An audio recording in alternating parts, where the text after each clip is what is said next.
for the bell. That's Nick Kalikas. I'm Frank Trigg. This, of course, is MMA Oddsbreaker.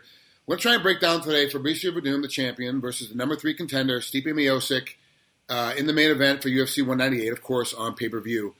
This card has a little bit of interest for me because I get to see Cyborg finally fight in the UFC, Cristiano's, and I've wanted to see her fight for a long time. So that has a little bit of interest for me. And, of course, the main event has a lot of interest for me. The co-main event, I'm kind of like, just how crazy is Vitor Belfort going to be? That's like, what crazy are we going to get this week? That's kind of what I'm looking at. And of course, that's Jacare Souza versus Vitor Belfort as a co-main event. Vitor came out just a little bit ago, said and I only read the blurb, I didn't read the whole story, so forgive me. You might have read more into it. He wants everybody else to pay for his training camps. Like he's now complaining about the Reebok deal. He's losing millions of dollars, according to him, in the sponsorship deal. He now is becoming a problem, it seems like, in the media for the UFC. If he loses this fight, what are they going to do with him? Try to push him underneath the rug and try to get rid of him is my anticipation. But I got to think he's also the favorite in this fight.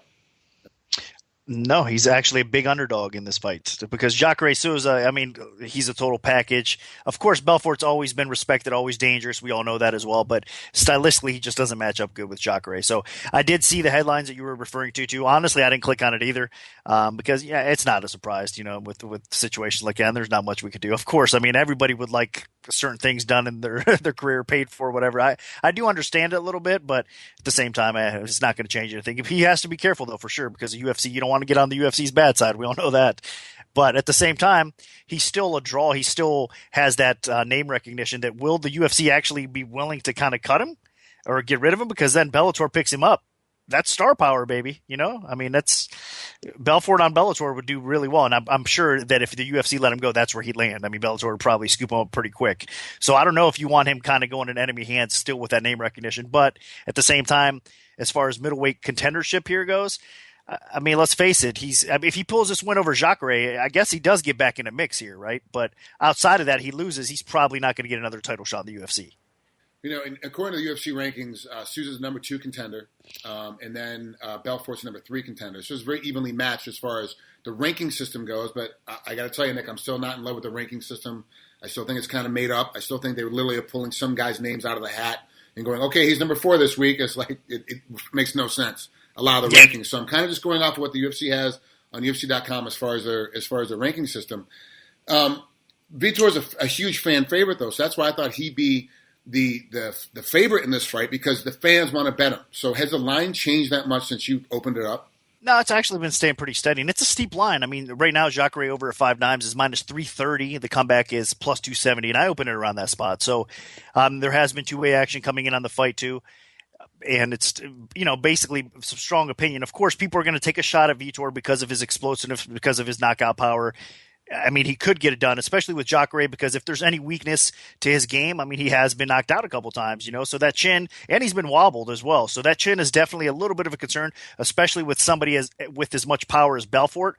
But then again, stylistically, like I mentioned earlier, it is a bad matchup for Vitor because usually when he faces somebody that could take him to the ground, control him a little bit, or beat him on the ground, even though he has that BJJ black belt, it's not on the same level as Jacare, right? Jacare is just off the charts as far as jiu-jitsu skill goes. So that's what he's going to go for. He's going to get the fight to the ground. He's going to get supreme position, probably finish Vitor on the ground. And I got to be honest with you, traditionally, BJJ gi submission game does not translate into MMA submission game when you're getting elbowed and punched. When it's always been the best edge to stop somebody from submitting you.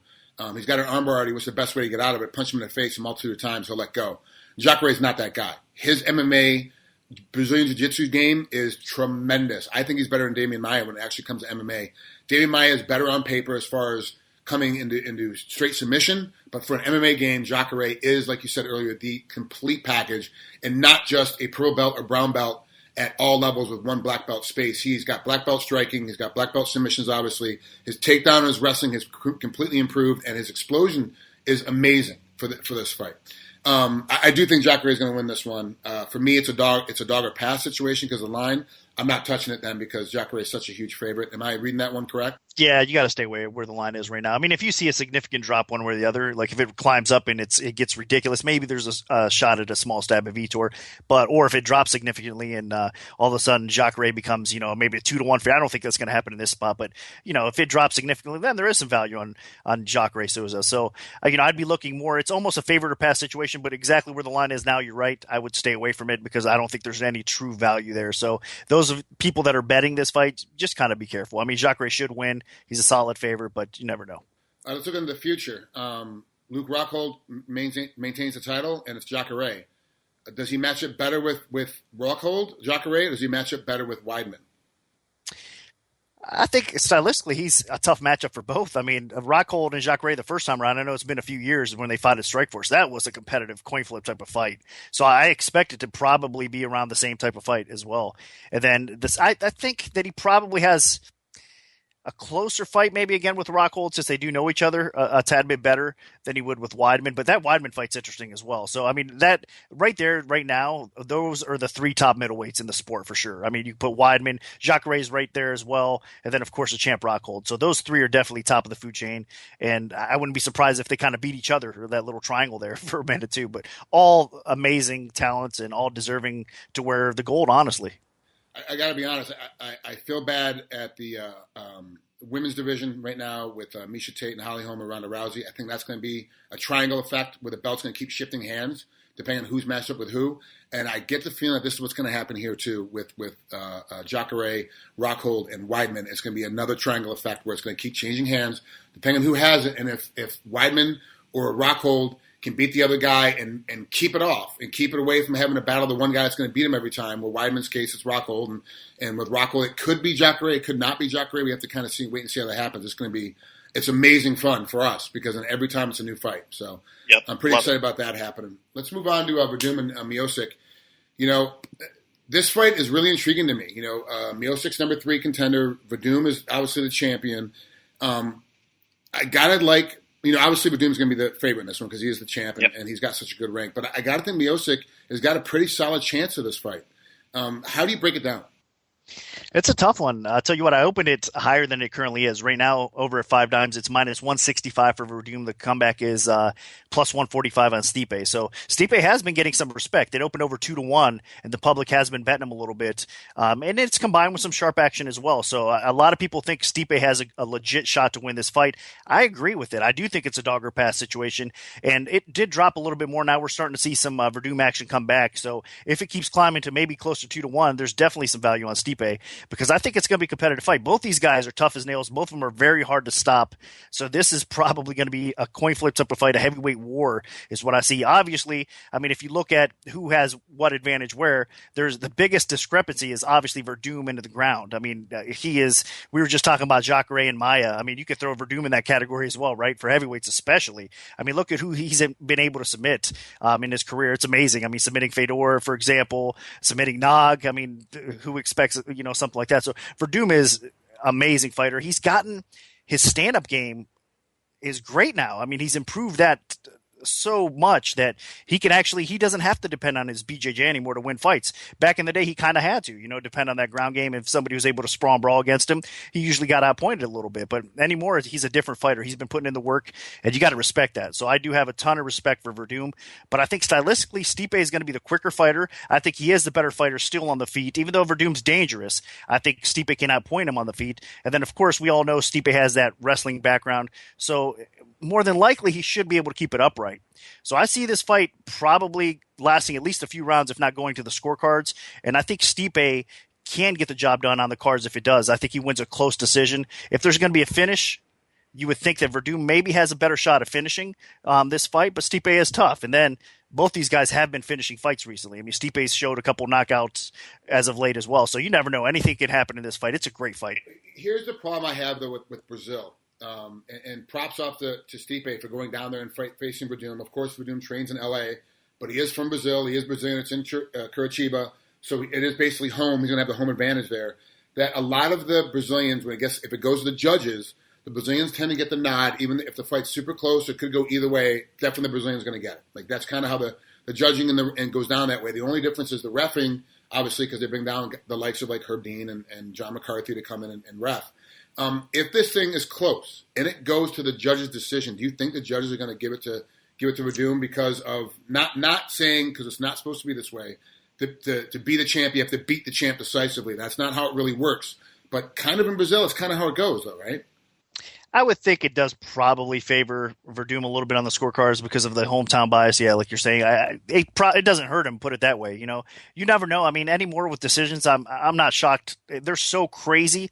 I mean, even if a guy's in his hometown, you see nutty decisions. So you can't really bank on that. But I mean, common sense says it would probably help Verdum a little bit more on the scorecards. I mean, Stipe is probably going to have to win some of these rounds decisive if he is going to get the nod there. But I think, honestly, I mean, if they judge it accurately and fairly, he could do that. I mean, I think he could win 3 out of 5 rounds pretty clear enough to outpoint, Verdum on the feet too. So I think it's possible that they maybe cannot take it from Stipe, but you do make a valid point. I mean, it is in his backyard. He's ultra popular in Brazil. The crowd, even at the weigh-ins, a little while ago we saw the weigh-ins. I mean, the crowd was backing Verdum, obviously. I mean, in the stadium, it's going to be a huge crowd there too. So I think it will probably have a little impact as far as judging goes. But still, I mean, Stipe could probably honestly still win this fight, especially if they are judging straight.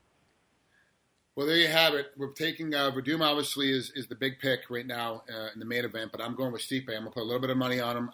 But I'm going to pick for a prop bet, a finish, because if this thing goes to decision, I really think Verdum's going to win this thing because I think the judging is going to be that. I don't want to say screwed or crooked or corrupt. I'm just saying that that's kind of how it goes down there, and you have to accept it as a fighter. I've said this many times before. Herb Dean and I talk about it whenever I'm working his refereeing course. And of course, John McCarthy and I have talked about it when I was taking his refereeing course, that you're fighting your opponent, but you also got to know the ref that's in there. You also got to know what's happening in there. And now in Brazil and in England sometimes, you got to know the judges too. You got to kind of be at battle of the judges, and that's unfortunate, but that's the way the state of the game. That's how it works. It's just like a football game. You got to know which ref is out there going to call holding. You got to know how you're going to be able to hold. So it's an interesting matchup. Of course, we're both leaving the co-main event alone. Where are you putting your money in the main event? It's such a close matchup that it is a dog or pass situation for sure. I mean, as it is right now, it's almost kind of a stay away from point. And of course, I am biased. I'm friends with Stipe, as you know, as well. So it's hard not to be. So I should put it out there a little bit. But I'm trying to be, as objective as possible here, and I'm giving it an honest-to-God opinion there. And obviously, there's a lot of support coming in on Stipe as well. So this is a close fight on paper in most people's minds. I mean, there's strong opinions on both sides of this fight as well. So it's going to be a close fight. It should be at least. So I think it is going to be an awesome fight. I'm looking forward to it. And, I mean, a lot of the Cleveland fans out there are really looking forward to Stipe possibly breaking that Cleveland drought. We all know. I mean, they just have something on ESPN about it, actually. Not Stipe breaking that drought, but about the Cleveland Browns and the history of the Cleveland sports and how crazy it is here. So I think that Stipe can be the one that gets the job done possibly and finally reverse the curse or whatever's going on in Cleveland, get that title to Cleveland, Ohio, and then the Cavs hopefully will follow that up too. Again, that's just me being biased. I'm an Ohio guy, so there you have it. We all know my dad is from Cleveland, and I spent a lot of summers there with my grandmother down on 7th and Euclid hanging out in Judson Manor, and it is a sports town. And if you get a guy like Stipe that comes in, he also becomes a huge hero. They will open up and give him the key to the city, and that's also going to be weighing on his mind a little bit that, hey, I need to try to put this thing together. This thing can happen, and I bring this thing home. It's a big deal. So there's a lot of stuff going on with this fight. You've got to watch it. Don't forget the early fights are on the early prelims are on Fight Pass, moves on to Fox Sports 1, and, of course, the main card is on pay-per-view. That's Nick Kalikas. I'm Frank Trigg. This is Before the Bell, and you're watching us here on MMA Oddsbreaker.